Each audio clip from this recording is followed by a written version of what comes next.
The morning sun hadn't fully risen over the crowded intersections of downtown Manchester, but the little girl named Eliza was already there. Her small hands trembling as she held a plastic spray bottle filled with nothing but water and vinegar, and a piece of cloth that had clearly been used too many times. She was only 9, far too young to be scrubbing car windows. Yet she moved between lanes at red light with a cautious urgency of someone who understood time was never on her side. Her mother, once a soft-spoken nursery teacher, had fallen sick 6 months ago with a disease they couldn't even name properly because there had never been enough money to get a real diagnosis. The clinic had said it was something to do with her lungs or her heart, their way. The coughing fits were worse now, and Eliza had heard the neighbors whispering about how she might not make it past Christmas. Rent was overdue. There was barely any food, and now the landlord had threatened to kick them out if they didn't pay at least £50 by the weekend. Eliza couldn't think in numbers that big. She had been hoping for just £5, just enough to buy her mom some medicine and maybe some soup. So she did what she had seen other desperate kids do. She ran away from school, hid her backpack under a bridge, and started working the street corner with an apologetic smile and aching feet. Most drivers ignored her. Some yelled. A few handed her coins without even looking, but her eyes lit up when she saw the dark gray Bentley roll up to the stoplight, the kind she had only seen in movies. She ran up to the window, her little legs flying, hoping for a kind face behind the tinted glass. The man inside did not roll down the window. He didn't wave her away. His face looked like it had forgotten how to smile. He looked expensive and exhausted, like he had built everything and lost it all the same. Eliza hesitated, unsure whether to start cleaning or move on. She sprayed the windshield gently, wiped in little circles, then stepped back with her palm outstretched and whispered, "Please, sir, just £1. I only need £5 for my mom's medicine." The man blinked once but said nothing. The light turned green and the cars around him honked, urging him to move, but he didn't. He just sat there, eyes locked on hers, like he had seen a ghost he wasn't ready for. Finally, the car crept forward and disappeared into traffic. Eliza's shoulders dropped. Another, maybe another nothing. She sighed, wiped sweat from her forehead, and returned to her corner. She didn't see the Bentley circle around the block 5 minutes later. She didn't know that the man inside hadn't stopped thinking about her since the light changed. His name was Desmond Blackwell, CEO of a tech conglomerate that had once been worth billions. He had lost his wife to cancer 3 years ago, and since then, his life had become a cold string of boardrooms, stock charts, and empty dinners. He didn't do charity. He didn't believe in second chances. But something in that little girl's voice, the way she didn't cry or beg, just quietly asked, had stirred a part of him he thought was long dead. He parked across the street in a loading zone, watched from behind the glass as she approached. Another car, only to be waved away again. Her shoes had holes. Her elbows were red from rubbing too hard. Desmond finally stepped out of the car, his polished shoes touching the grime of the street for the first time in years. He crossed the road slowly, deliberately, like every step was a decision. When he reached her, Eliza looked up and almost flinched. Themselves. "What's your name?" he asked, his voice rough, like he didn't use it much. "Eliza," she replied. "Why aren't you in school?" "Mom's sick. I just need £5 for medicine. I'm not stealing or begging. I'll clean your whole car if you want." Desmond knelt down slowly, ignoring the traffic rushing behind them. "You hungry?" She nodded. "Come on," he said. "Let's get you something to eat." Eliza hesitated. Her mum had always warned her never to go with strangers, no matter how nice they seemed. But something about this man didn't feel dangerous. He looked like someone who didn't talk to kids. Someone who hadn't smiled in a long time. But not someone who'd hurt her. She followed him carefully, keeping one eye on the crowd. They walked into a cafe nearby, one of those places with leather seats and jazz music playing softly. Desmond ordered a sandwich, a muffin, and a cup of tea for her without asking. "Eat," he said. "Then tell me everything." And she did.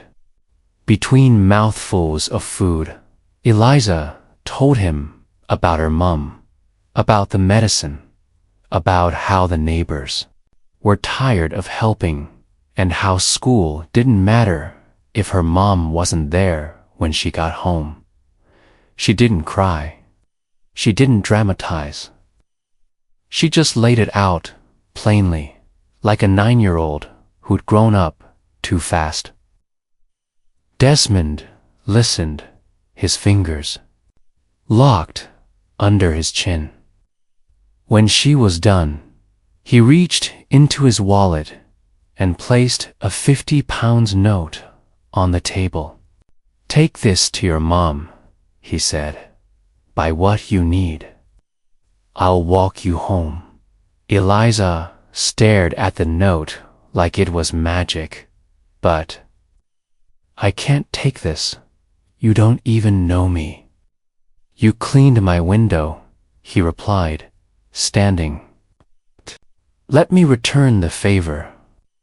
They walked through narrow alleyways, past broken fences and peeling doors, until they reached a crumbling flat on the edge of town.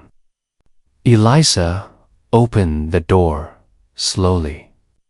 Inside, her mother lay curled on a thin mattress, coughing into a pillow. The room smelled of damp and worry. Desmond looked around and felt something in his chest tighten. Eliza knelt beside her mom and whispered, "Mom, it's okay now. This man helped me." Her mother looked up weakly, her eyes glazed but grateful. Desmond didn't stay long. He left the money on the table, along with a card. "Call this number," he said softly. "If you ever need anything, no strings, just help." Then he walked out before they could say thank you, unsure if he'd just made a mistake or started something he didn't understand. But that night, as he lay in his penthouse staring at the city lights, he couldn't stop thinking about Eliza, about her tiny hands gripping a spray bottle, about her voice asking for just £5 to save her mother. And he knew, deep in a part of his heart he thought was dead, that he wasn't done, yet not by a long shot. The next morning came with rain tapping against the broken window pane of their small flat, and Eliza sat awake beside her mother, who looked a little stronger thanks to the medicine they'd finally bought the night before. She hadn't needed to walk the streets that day, but her instincts wouldn't let her rest. Her mind circling around the man with the expensive shoes and quiet voice who had appeared like a shadow and left like a whisper, yet somehow altered everything. And though her mother had told her not to trust strangers and insisted they wouldn't ask him for anything else, Eliza kept his card folded in her pocket like a secret guardian. What neither of them knew was that Desmond Blackwell hadn't slept a minute since leaving their home, his mind tormented with thoughts of the little girl who should have been in school, not washing car windows for spare coins, and how her eyes looked just like his late daughter's eyes, full of fire, trying not to drown in cold water. He paced his penthouse like a man facing a ghost, remembering how his wife used to scold him for overworking, how their daughter, Emily, would sing to the maids when she thought no one was listening, and how cancer had taken them both in the same year, leaving him with boardrooms and bank accounts and nothing that made him feel alive anymore.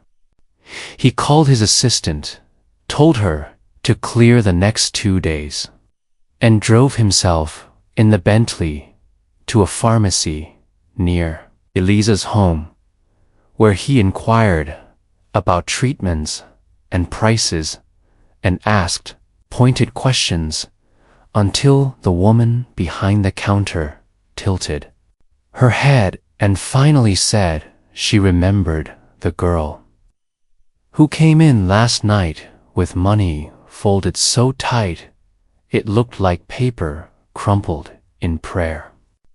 That was enough for Desmond to return to the flat with 2 grocery bags in hand, ignoring the stares from neighbors who whispered as he climbed the steps in his tailored coat with raindrops streaking his collar. Eliza opened the door this time, without fear, but with surprise in her breath and confusion in her eyes as he handed her the bag's medicine, canned goods, fruit, bread, milk, tea, even toothpaste and fresh socks. "Why?" she asked, and he said, quietly, "Because you didn't ask for all this, but someone should have." Her mother tried to sit up from the mattress and speak, but coughed too violently to finish a sentence. And Desmond crouched beside her like a man seeing something too fragile to touch, and said softly, "Let me help." Not with charity, just with what I can. That afternoon, he made calls to private doctors, arranged for a nurse to visit the flat, paid for tests at a small clinic nearby, and bought two warm jackets, one for Eliza, one for her mom. Then he went home and stared out the window, wondering what the hell he was doing. Why this child had undone him in a day more than death and grief had in years. Eliza watched him with eyes that were slowly replacing fear with curiosity. She'd seen adults lie, use people, vanish after making promises, but this one didn't smile or say grand words. He just did things. When the doctor came the next morning, her mother's illness finally had a name: chronic heart failure combined with severe anemia. Though the terms sounded like spells from an evil book, Desmond calmly asked what was needed and nodded when told it was manageable, but would take time, care, food, medication, and rest. All things the family hadn't had in a long while. He arranged a monthly delivery of groceries and promised to cover rent without telling the landlord where the money was coming from. Then he bought Eliza a small tablet with a study app and told her that she'd go to school and he would make sure her mom was looked after while she was away. The girl was hesitant at first. What if her mom got worse? What if he disappeared like everyone else? What if this was just a dream with an ending?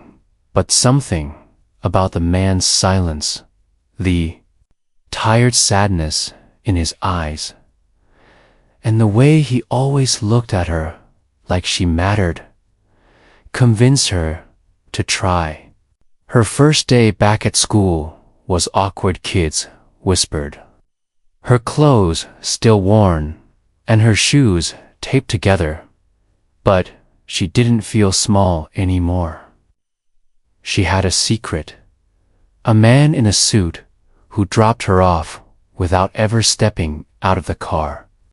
A man who once ran a billion-dollar company and now sat parked outside a crumbling school just to make sure a 9-year-old walked safely inside.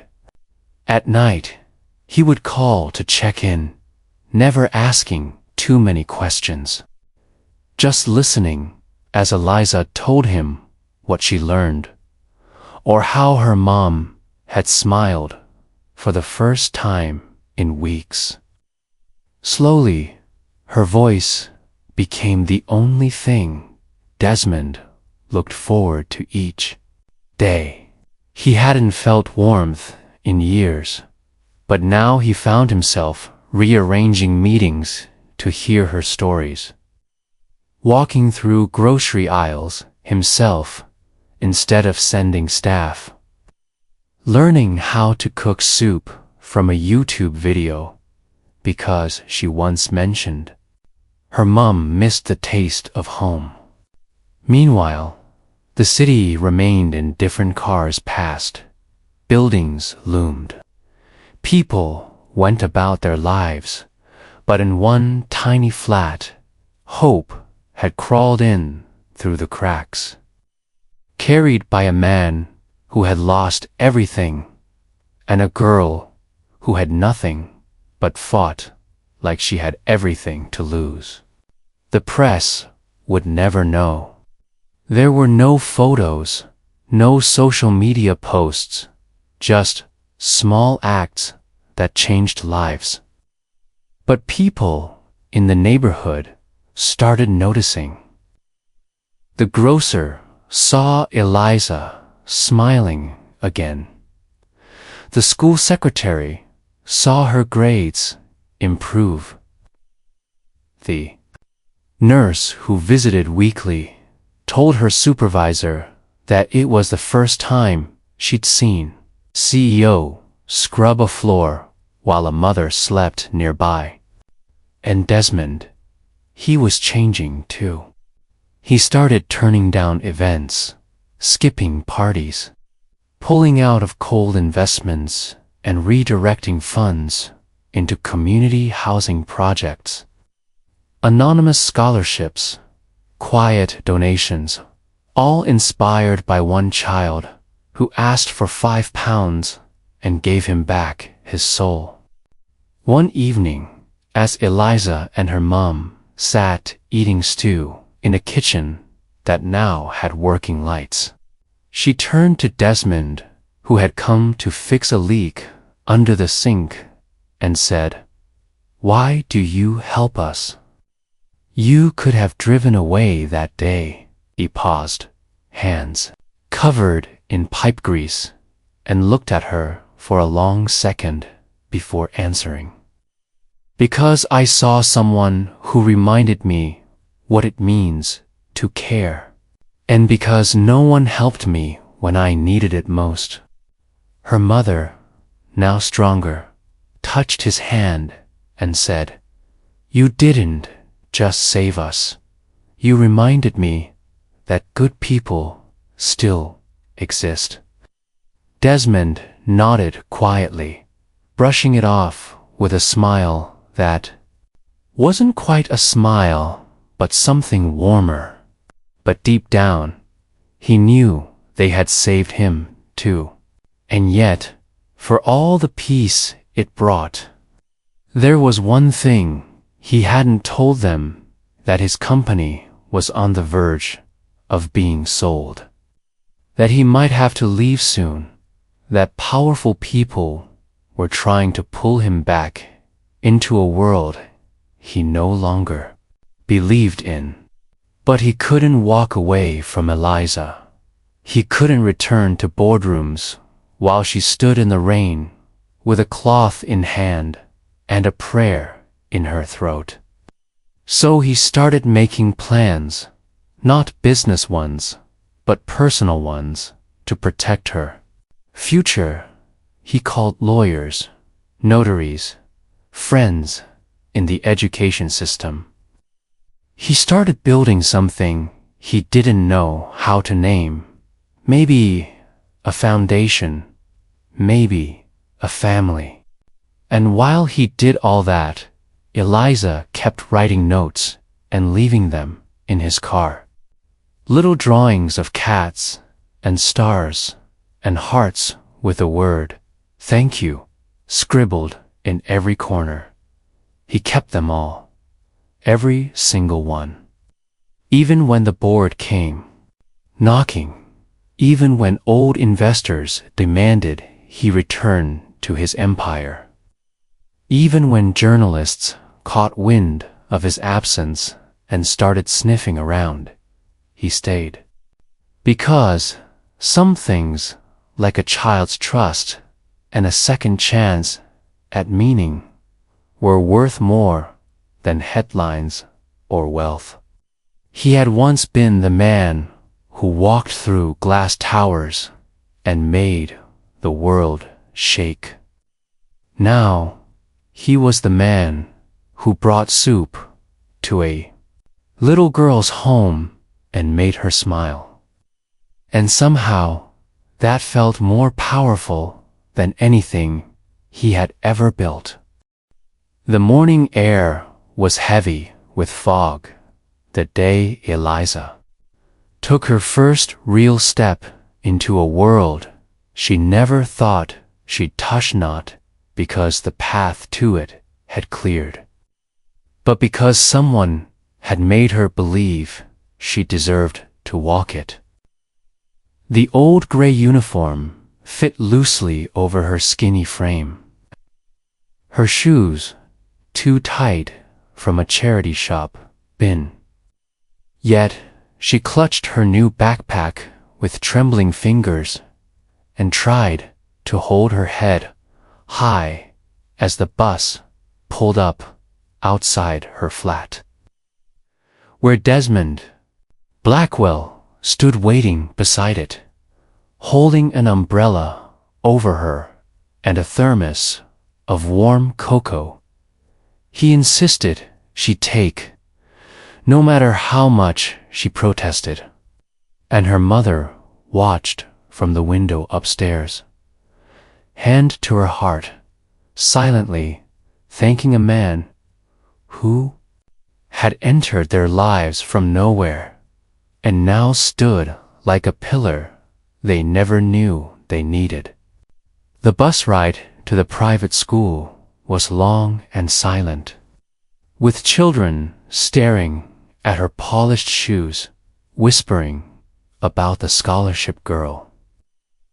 But Eliza had learned how to ignore whispers she'd grown up in their shadows in when she stepped onto the courtyard with her chin up and Desmond's quiet voice echoing in her heart, saying, "You're worth more than you know." Something inside her decided it would never shrink again. Meanwhile, Desmond wasn't just watching from the sidelines. He had taken a seat in her life and begun fixing everything with the same precision he once reserved for business empires. And though he never called it that, the girl had become his second chance at the family he lost and the soul he buried beneath profit margins and boardroom expectations. He began spending more time near her flat than in his glass tower, working remotely, rejecting mergers, liquidating unnecessary assets, and investing his wealth into people instead of numbers. His closest friends called it madness. The press labeled it eccentric philanthropy. But Desmond didn't care. He'd seen what real purpose looked like in the rain-soaked eyes of a child who just wanted £5 to save her mother.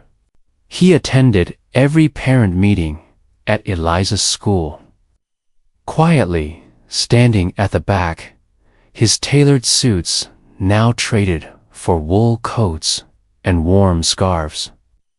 When the other children's parents gossiped about him, Eliza's classmates started looking at her differently, not because she was poor, but because someone that powerful had chosen to protect her. Her grades rose quickly, her voice grew louder, and she began helping other struggling students with the same empathy that had once been beaten into her by circumstance. At night, she would call Desmond just to talk about everything school. Lunches, her mom's new hobby, knitting again, how their heater worked now, and how strange it felt to sleep without fear.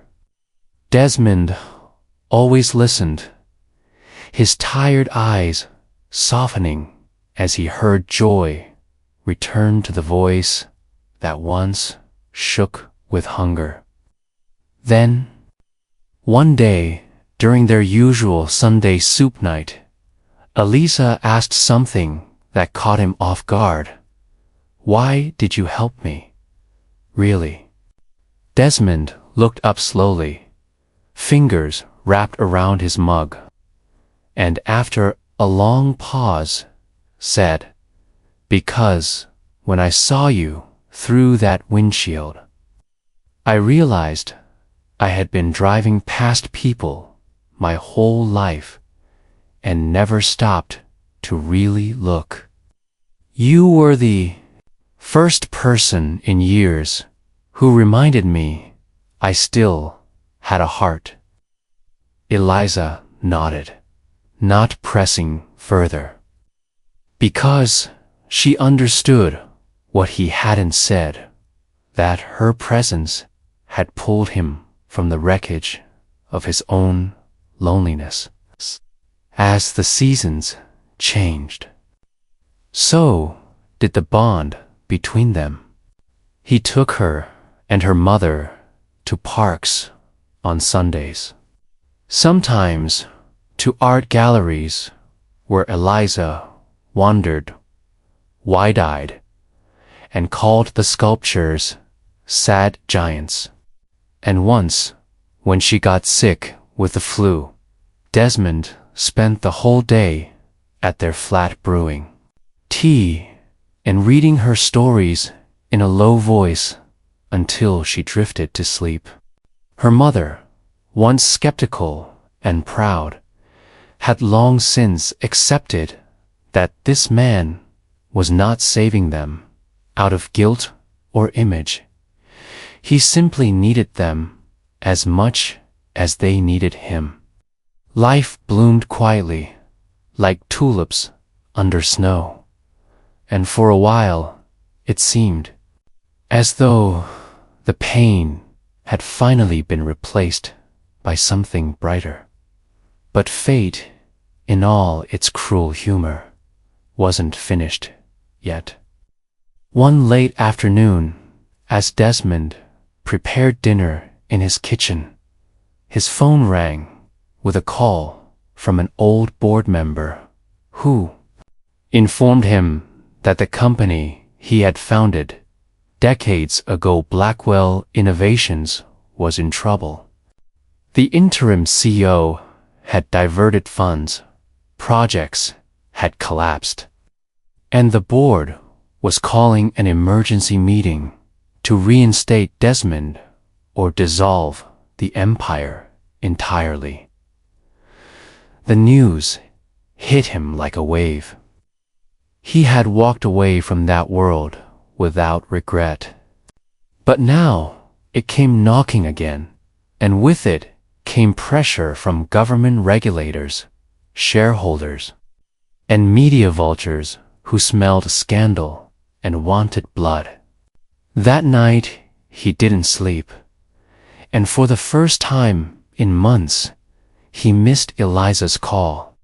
The next day he visited her after school, walking her home through golden leaves as she told him about a poetry contest she'd entered, only to pause and ask, "You okay?" He nodded, then knelt and took her hands. "I might have to leave for a while," he said gently. "Just for work, but I'll still call. I promise." Eliza's face fell, not with anger, but with that quiet kind of ache only children can feel when something stable starts to wobble. "Will you come back?" she whispered. "Every time," he said. He flew out the next morning to London for the emergency board meeting, and within a week he was back in suits, conference rooms, and corporate wars, his face on headlines again. Reporters trying to tie his absence to the scandal, but Desmond ignored them all. He worked day and night to salvage what was left of the company, but something in him had shifted. He no longer believed in money the way he used to. He saw it now as a tool, not a purpose. And every time the stress began to overwhelm him, he opened his wallet and looked at the photo Eliza drew of the three of them standing beneath a rainbow with smiling clouds. It kept him grounded. After 2 months of battle, the company was stabilized, new leadership installed. And Desmond stepped away once again, this time for good. His final act being to donate 1/3 of his shares to a trust that supported underprivileged children. Then he returned, not with fanfare, but quietly, on a snowy afternoon, with a blue scarf and a bag of tangerines, because Eliza once told him they reminded her of summer. When she opened the door and saw him, she didn't speak. She just hugged him tight, and he held her like someone anchoring himself to the only truth that ever mattered. Years passed, and Eliza grew into a young woman with fire in her voice and calm in her soul. Her mother returned to work part-time, teaching again, her health now stable, thanks to proper treatment. Desmond grew older, his walks slower, his hair grayer, but his heart lighter than it had ever been. When Eliza turned 18, she gave a speech at a youth conference hosted by the Eliza Trusta Foundation. Desmond created in her name to provide scholarships, housing, and mentorship for girls like her. Standing on stage in front of hundreds, she said, "I once asked a stranger for £5 to save my mom's life. He gave me 50. Then a future. Then a family. I think God hides angels in broken people, so we look harder to find them." In the front row, Desmond wiped tears from his eyes. After the speech, they walked home slowly, arm in arm, and Eliza looked up at him and said, "You never asked to be my father, but you were the only one who ever showed up like one." He nodded, voice breaking as he replied, "And you were the only one who reminded me how to love again." On his 70th birthday, she surprised him with a garden bench carved with the words, "Some people save lives, some save hearts." That was the last birthday he would ever celebrate with her. 1 year later, he passed peacefully in his sleep. A photo of Eliza and her mom by his bedside, and a handwritten note in his journal that read, "The day she knocked on my window, I was rescued, too."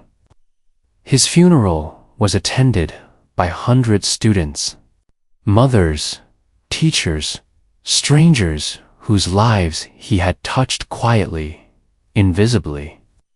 Eliza gave the final eulogy, not through tears, but through strength. "He didn't save me to feel good. He didn't owe me anything.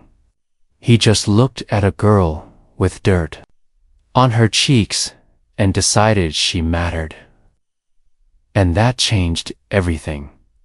She later opened a school in his memory and kept the Bentley he left her in his will not to drive, but to park in front of a school as a reminder that one moment of kindness could turn a life around. And sometimes, on quiet afternoons, she would sit on the garden bench, eat a tangerine, and remember the man who didn't speak much but whose silence made the loudest promise she ever heard. You are not alone anymore.